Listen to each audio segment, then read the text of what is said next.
You know, I've just been in a lot of garbage recently, so sometimes you just want to get in something and be able just to drive.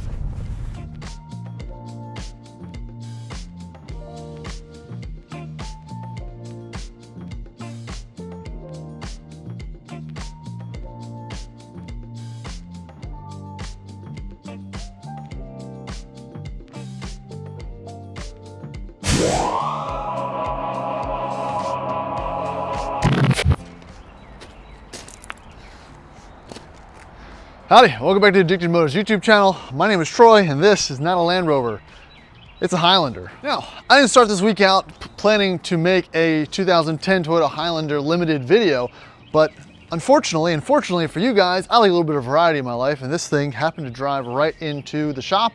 It's a friend of ours.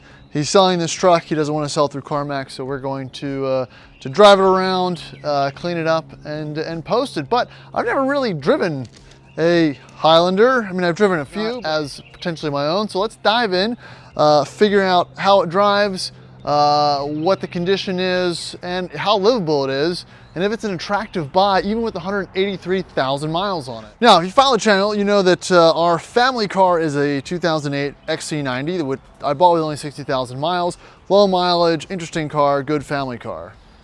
So that was family car number one. Family car number two is a 2014 F30 328D, which again, one owner, higher mileage, but really good condition. And both of those cars are not cars that I would have picked based on the nameplate or their reliability record or anything like that. I drove them and was like, oh, this is great. I like this. Let's do it.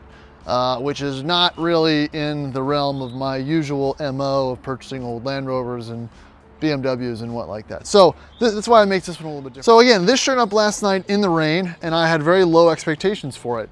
But I have just been absolutely pleasantly surprised. Now this is a 2011-12 Highlander, so I guess it is kind of the third generation or second and a half generation Highlander. I'm not a Highlander expert and I know very little about this car, but I'm gonna run through what I do know. And I think this is the best looking. I think the later model of this is a little bit better. They kind of cinched up the headlights a little bit. I like the look of the hybrid a little better. I think it has a flatter nose and just overall a little more chunky and truck-like. It has all-wheel drive, not high-low range. I believe it has a 3.5 liter Toyota V6. It's probably the same V6 that was in my mom's 2013 Toyota Sienna, which again drives very similar. This is, but you know, it's a little bit different, and it's one of those cars that just has everything that you need. It's just not in the concise, more polished packages that these cars had later on in the model year, but the features are there. So looking around this car in particular, it's the limited edition. It's a nice blue color. I kind of like the chrome accents, very Lexus-esque, and this car definitely feels a bit Lexus-y when you're driving it. This one's got a tow package I find very interesting. Don't see a lot of them with the tow package. Kind of blows out a little bit down there, and it's a full 2-inch receiver and everything like that, so that's all good in my book. But it's got good tires. They're date stamped, I think, like 20 and then 22. The back, paint's in good condition. There's a couple scratches down the side on this side. It has a roof rack with adjustable rails, good wheels, and like I said, I'm just kind of really pleasantly surprised with this overall package. Also comes with 2 keys, which is pretty neat. And electric rear hatch. Now you can kind of see, you know, if you were looking for a Sienna but didn't want a van, but didn't want a Sequoia, where this would slot right into the lineup, because this is a huge back seat. I believe this has a 3rd row as well. You've got cup holders, sliding captain's chairs, and a center console for the back seat as well. So, like I said, when it comes to features and just an overall packaging, pretty darn good. Now, the other thing that surprised me about this particular truck is, man, 180,000 miles. It's owned by an older couple, so I doubt there's ever kids or car seats. That's my car seat. I just put that in there because I've dropped. There's a ton of legroom, like van amount of legroom back here, and good headroom. I'm sitting behind myself in my own position, and I've got tons of legroom. I've got cup holders. I've got armrests. I have all the things. And for the miles that it has, I mean, this interior is in immaculate condition. It even kind of smells new. It smells like a Toyota in here, which is nice. It's very nice. I'm just pleasantly surprised and unfortunately thinking this is great. I kind of want it myself, which is why it sucks to be into cars like this, because you just want to, you know, do your own drugs. Now, check in on the driver's side. Again, nice Highlander right there, it's Toyota, so you got the gas release. Packaging, like I said, it has everything you need. It's just not as, you know, I guess put together as the Germans were, but this is pretty good. This interior just has, it still has everything you need. A very Lexus-esque, and I've said it a few times, front dash, kind of like an IS300, IS350 in here. Big, easy to use buttons, you know, heated mirrors. I mean, it's limited, so it has everything. Cup holders, you've got hill descent control, snow mode, all that. There's your traction control buttons. I don't know if this has center diff lock. I think some of them did. I might not be seeing it. I'll have to check back on that. I know some of the early, like, what are they called? RAV4s and stuff had it. I just don't know if that was a Highlander thing, or maybe not a limited thing. Around trying to find the clunks or the things that I would say, this is not a good car, and I don't find them. The TPMS is on, I think, for the passenger spare. I'm sorry, for the spare tire, but that doesn't count. It was pretty good. So you've got the nav screen and then your little info screen up here, which I always thought was a bit odd. Let's see what that rear camera, right there, looks great. I mean, that's pretty good quality for the early aughts, 2010, 2011. So pop that hood. I mean, look at this, guys. It's about as honest as it gets. Front wheel drive, new battery, super quiet, not making any noise. It's just a Toyota, just how you want to see it. It's the 2GRFE V6, I believe it's a 3.5. So honest, not polished up or anything like that, just how you want to see it, humming away perfectly and quietly.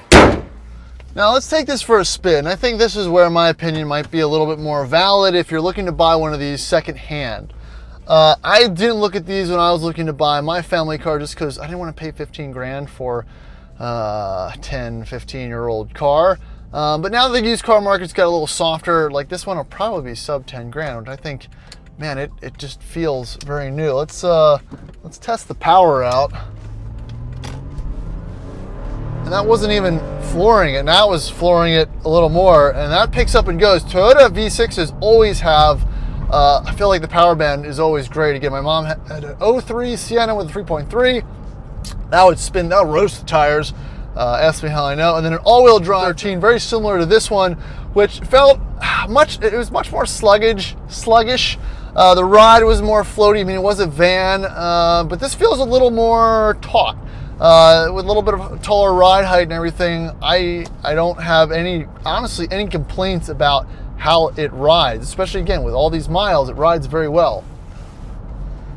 Brakes are good, transmission feels good, there's no drivetrain lag or clunks or anything that would make me feel suspicious about how this was maintained.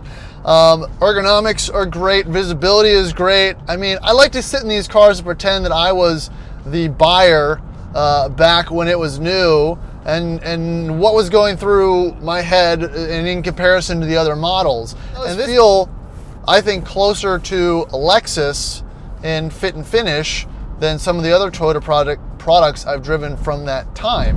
You know, the two-tone dash, the big screen, the accents on the buttons, all feels rather quality. I know it's the limited model, but it you know, it does it for me because I'm not paying attention to anything but what's in front of me. Like, visibility again is great. You have these big mirrors, and it's just I'm just in car. It's a little bit more relaxing than some of the more enthusiast-focused things that I drive, which is, you know, an experience in itself. Yes, I'm not hitting the red line or banging gears or anything, but I'm just not thinking about the driving portion of this, so paying attention to the road, but not the actual car. And that is a bit of an escape from the normal, I don't want to say stress, but, you know, problems, I guess, with driving a lot of enthusiast cars on a daily basis.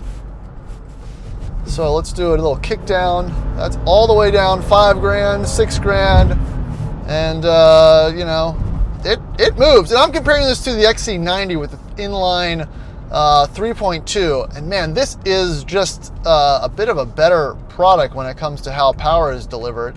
I'm not chirping any tires. It feels like there's no torque steer or anything like that. It's just managed very well.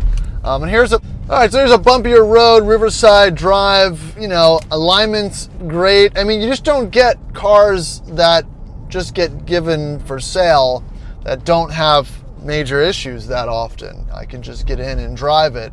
You know, it drive, shift, brakes, alignment's good, all the things. It's been a while since a used car just felt like an older new car, which is what this feels like. It's very refreshing, I guess. And I know I've been talking for 10 minutes about an old Highlander, but you know, I've just been in a lot of garbage recently. So sometimes you just want to get in something and be able just to drive.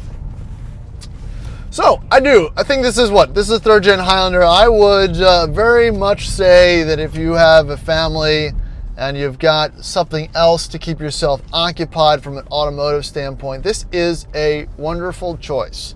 I'm not here doing dad reviews or anything like that, but you know, I would love to jump in this and go do a 1,000-mile road trip. It'd be cool to take it a little bit off-road just to see what all the systems do.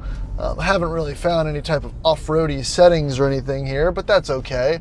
It's quiet, it's fairly refined, it's nice. It has that late early 10 Lexus Toyota quality feel to it. And that's a good place to be at. You know, I don't mind that at all.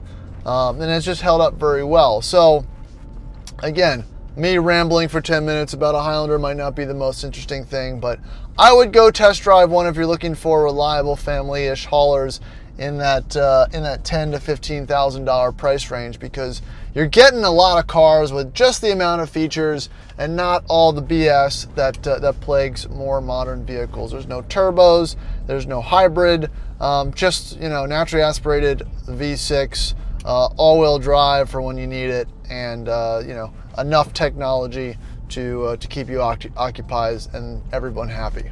All right, so that's going to wrap it up for the Highlander video, guys. I mean, listen, Toyota Highlander, why not? I mean, that really sums it up.